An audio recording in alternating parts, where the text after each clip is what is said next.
Hi friends, welcome to voice of the people. యుద్ధం ఎలాంటి నష్టాలను కలిగిస్తుందో, ఏ మూలన ఉన్న దేశాల మీద కూడా ఎలాంటి ప్రభావాన్ని చూపిస్తుందో మనమందరం అనుభవిస్తున్న దశలో ఉన్నాం.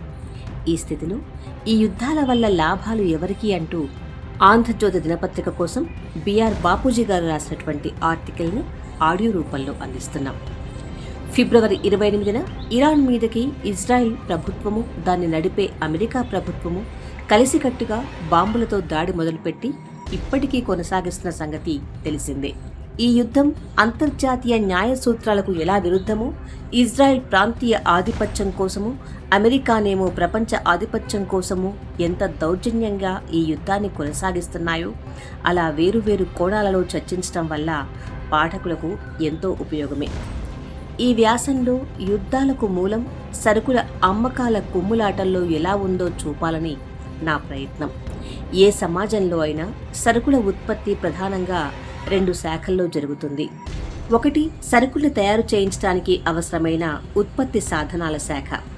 యంత్రాలు, ముడి పదార్థాలు వగైరాలు ఈ శాఖలో తయారయ్యే సరుకులు. ఇంకో శాఖలో తిండి, బట్ట, నివాసము, వైద్యము, విద్య వంటి పోషణకి కావలసిన సరుకులు తయారవుతాయి. పెట్టుబడిదారి సమాజంలో అటు ఉత్పత్తి సాధనాలుగా గాని, ఇటు పోషణ వస్తువులుగా గాని పనికిరాని ఉత్పత్తి ఒకటి జరుగుతుంది. అది ఆయుధాల ఉత్పత్తి. వీటిని తయారు చేసేది ఎందుకంటే ఒక వర్గం ఇంకో వర్గాన్ని అణచి ఉంచడానికో, ఒక దేశ ప్రభుత్వం ఇంకో దేశ ప్రభుత్వాన్ని తన చెప్పు చేతుల్లో ఉంచుకోవడానికో. ఇప్పుడు అమెరికా, ఇజ్రాయెల్ దేశాలు సాగిస్తున్న దురాక్రమణ యుద్ధం తక్షణ లక్ష్యం ఇరాన్ మీద ఆధిపత్యం. ఆ ఆధిపత్యం వల్ల ఇరాన్లో అపారంగా దొరికే చమురు అనే సరుకుతో పాటు జింకు, రాగి, ఇనుము, బంగారము, బొగ్గు, లిథియం వంటి విలువైన ఖనిజాల్ని, లోహాల్ని లాగేసుకోవడానికి.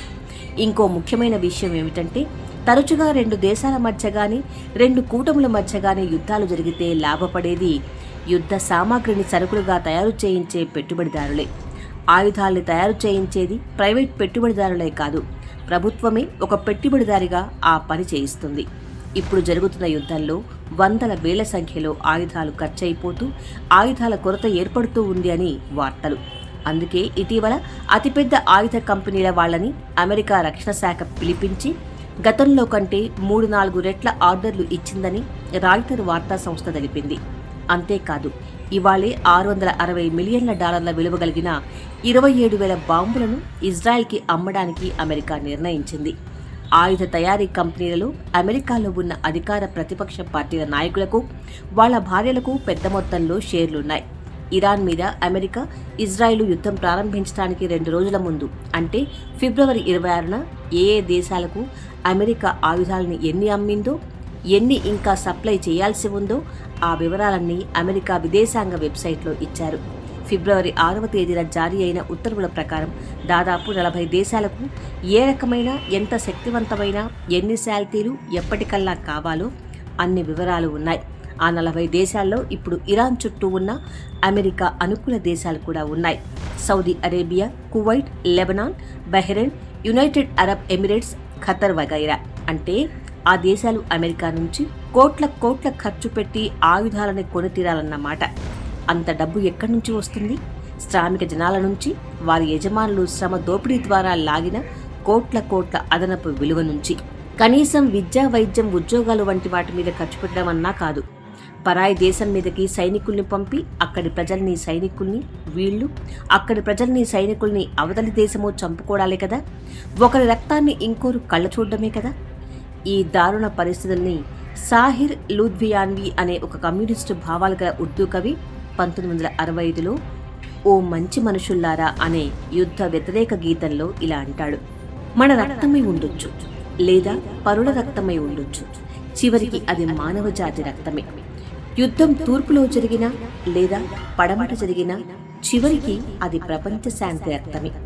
బాంబులు ఇళ్లపై పడినా లేదా సరిహద్దులపై పడినా సృష్టి ఆత్మ గాయపడుతుంది. మన పొలాలు కాలిపోయినా లేదా ఇతరులవి కాలిపోయినా జీవితం ఆకలితో తల్లడిల్లుతుంది. ట్యాంకులు ముందుకు వెళ్ళినా లేదా వెనక్కి తగ్గినా భూమి గర్భం బంజరమవుతుంది.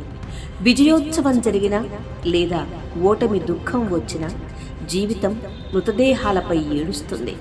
యుద్ధం తానే ఒక సమస్య, అది సమస్యలకు పరిష్కారం ఎలా ఇస్తుంది? ఇలా మాత్రమే చెప్పి ఊరుకోక ఒక పోరాట మార్గం కూడా చూపుతున్నాడు కవి సాహిర్.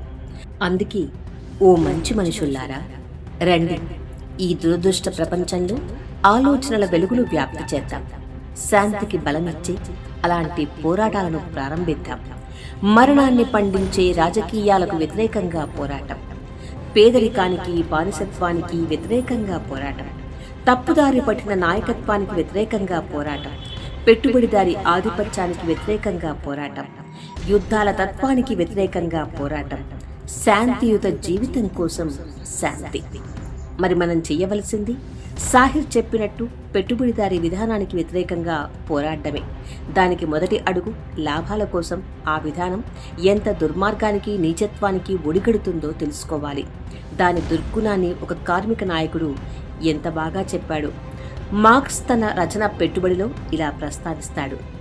వచ్చే అన్నట్టు డబ్బు అనేది పుట్టుకతో ఒక చెంప మీద రక్తపు మరకతో జన్మిస్తే, పెట్టుబడి అనేది నఖశిఖ పర్యంతం ప్రతి రోమాకూపం నుంచి రక్తము మురికి కారుతూ జన్మిస్తుంది.